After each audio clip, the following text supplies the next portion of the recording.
It's time to get your morning started with the news you need to know.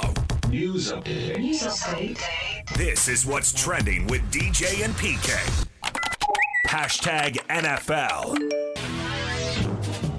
Flacco back to pass, pocket collapsing, and it's picked off. Taron Johnson at the 22, working his way back, cuts it all the way across the field, has Rasul Douglas blocking. 5, touchdown Buffalo! The first offensive play for the Colts is a touchdown for the Bills. Wilson settles back, raises the foot, gets the snap, back to pass, looking, gonna float it up left for Williams, and Williams makes the grab in the end zone. What a throw!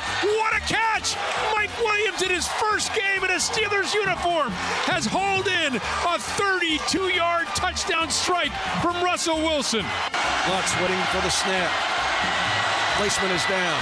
Lutz's kick is blocked! It's blocked! It's blocked! The Chiefs blocked the kick! They're going to stay undefeated! The Kansas City Chiefs blocked a 35-yard field goal attempt! Kansas City wins this game on a blocked field goal! Tabor Pepper will snap to Mitch Wishnowsky. Number 4 will try to make it here. Good snap. Jake has it away. Jake has the distance, and Jake Moody is good! Money! Moody! From 52 yards out to send the Lions home with a victory. There's the snap, spot, kick away. It is up, and it is good! He got it! We're going to fly home on the wings of Jake Bates! Oh, baby! Good from 58, good from 52, and that's good enough for a victory for the Detroit Lions! Highlights from the NFL. The best comeback of the day, PK, was it the Lions throwing the 5 picks, down 23 at the 7 at the half, and they rallied to beat the Texans.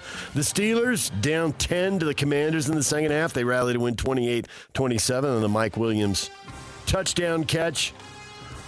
Or there were more comebacks. There are too many comebacks. I can't keep track of them all. Okay. Favorite comeback out of those two? I'll figure out what the other one was. Lions was a bigger 5 deficit, picks. so 16's more than 10. So I guess that was something that was on the road too. Yeah. Trout saying he shoulders the blame. I don't know that that's true, but I appreciate the second-year quarterback trying to stand up and show leadership for the team.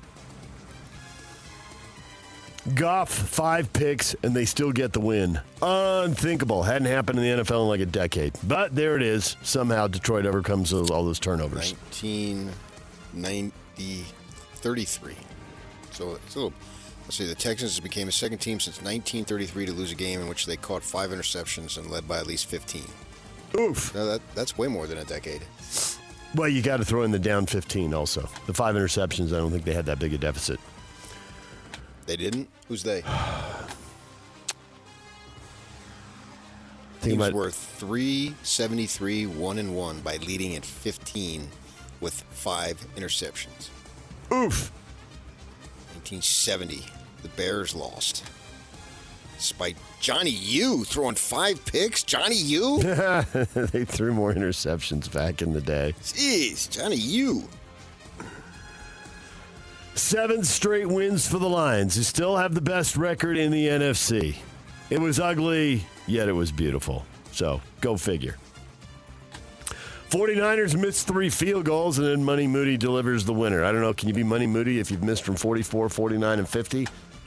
Yeah. Missed a 44-yarder on the previous possession, but he got the one as time ran out. You make him when it counts. Oh, okay. Shaquille O'Neal of field goal kickers right there.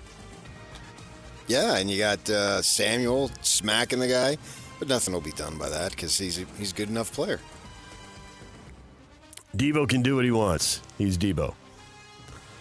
The Chiefs, another last-second scare. They won 5 games after the 2-minute warning, and they win this one by blocking a field goal as time runs out. An unlikely way to get it done, and yet it worked. Yesterday, I had on the NFL Network when I was in the car, and they played the Denver snap, the kick. It's blocked. Blocked. It's funny. As opposed to, it's blocked! Yeah. Monday Night Football, the Dolphins and the Rams. So get ready for that. Okay. I'll start right now. DJ PK. Hashtag college football. For the lead for BYU. Snap, hold, kick, on the way. Kick is good! Only 3 seconds left. Incredible! The game was over. And somehow BYU, given new life, has a 1-point lead and is 3 seconds away from improving to 9-0. This game was absolutely stolen from us. We were excited about being in the Big 12, but tonight I am not. We won this game. Someone else stole it from us. Very disappointed. I will talk to the commissioner. This was not fair to our team. I'm disgusted by the professionalism of the officiating crew tonight. BYU and Utah, it delivers again. Don't play it for a couple years. Makes no sense, but when they do play it, PK, it's wildly entertaining. Any one of half a dozen things that happened in this game would make it an interesting game and a big story somewhere else. And a bunch of crazy things happened in this game, and it's wildly entertaining. And the Cougars are 9-0. Yeah, I could talk about this the entire show. I know we can't. We got somebody tells me we got to do some other stuff, but yeah, what a game! This is it's what a series. It's far more than just a single game. I mean, these games take on lives of their own that just continue to just you don't think it could be topped, and here it is again being topped. It's just stunningly amazing. I don't know how else to say it. So much to get into, but as I say, we got to run through these other things here, so we don't have time right now. Yeah, you got time for one favorite thing. Pick one, because there really are like a dozen things you could go to. But give them one. Well, it's the game. I mean, the Cougars finding a way to win, and we can get into Harlan's comments. He apologized for the method in which he said it, but I don't think reading the thing 3 times he apologized for what he said. Nor should he. I have zero problem with him doing what he did. I mean, the media is just low hanging, so they're going to jump on him and blast him. That's predictable. Pile on that and consider yourself controversial. The controversy actually is to defend him. It's not controversial to say, "Oh my gosh, what was he thinking? That was classless." Blah blah blah. That's not that takes nothing to do that, because everybody's doing that. It's just to look at it from a different standpoint about what he said, and in a contextual way defend his right to say it. That's controversial because that's the road less traveled, not the other stuff. And you'll see all this other stuff blasting him throughout. Go ahead. It's all out there. You can see it. We can get into that all morning. $40,000 fine for saying that. And as you said, the partial apology there, but the rest of it, well, like a lot of you fans, he's still mad. Well, I don't think he takes back what he said, just the venue and form in which he did it. All right. I can live with that.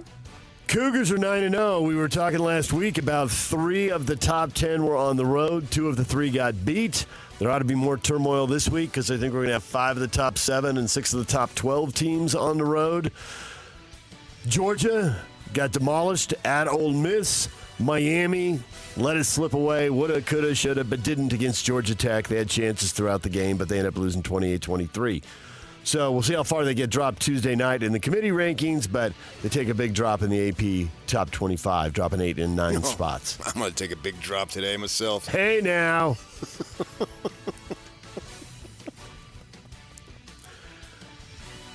Boise State battling with Nevada. They pulled it off. They're still in the hunt. Group of 5 leader for the playoff. So what you're telling me is they still have their crack.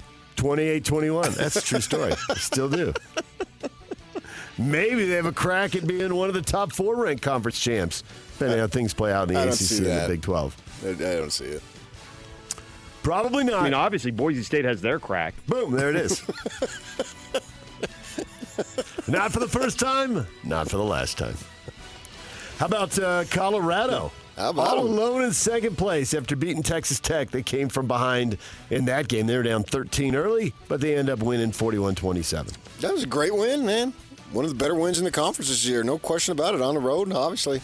Yeah, and now the Utes and have an opportunity to really make a statement, see what they can do, play them Saturday morning of all times.